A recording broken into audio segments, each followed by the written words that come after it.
देखो, जो मोक्ष मांग रहे हैं उनको ज्ञान से मुक्त कैसे हो? जब मोक्ष पाने के लिए उसी आत्मा को पावर चाहिए, क्योंकि उसका विकर्म विनाश माना पाप का विनाश हो जाए। पाप का विनाश हो जाएगा तो आत्मा, उसका कर्म बंधन से मुक्ति हो जाएगी, तो उस आत्मा की कर्मातीत अवस्था होगी। कर्मातीत अवस्था होगी तो उसको मुक्ति मिल जाएगी। तो ज्ञान से जब कोई भी आत्मा, चाहे हद की हो चाहे बेहद की हो, वो ज्ञान मार्ग में चलती है। भक्ति का फल ज्ञान मिलता है।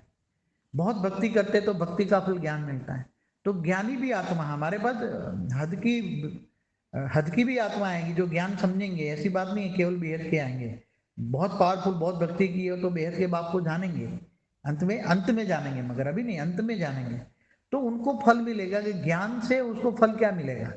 उनको बेहद के बाप को याद करने से, योग की जो विधि की हमारी जो वीडियो है सीक्रेट योग जो सुनेगी, तो बेहद के बाप से डायरेक्ट पावर मिलेगी।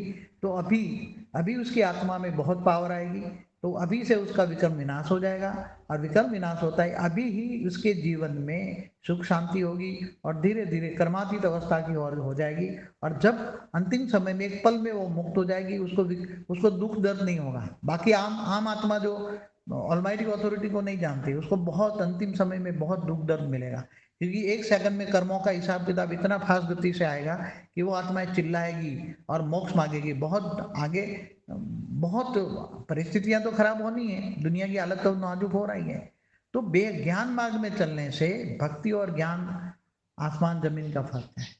भक्ति का फल ज्ञान मिलता है। जब ज्ञान आता है तो इस दुनिया से वैराग आता है, और जब हद की दुनिया से वैराग आता है तब वो बेहद के बाप से बेहद की प्राप्ति करती है। मतलब बेहद का पावर लेती है, तो कर्मातीत अवस्था की ओर जाती है, उसके विकर्म विनाश हो जाते हैं, कारण से रिचार्ज हो जाता है। कारण से रिचार्ज हो जाने से उसके अंदर एकदम शांति, परम शांति का अनुभव करती है, परम सुख का अनुभव करती है, और अंतिम समय में हल्के से एकदम मुक्त हो जाएगी।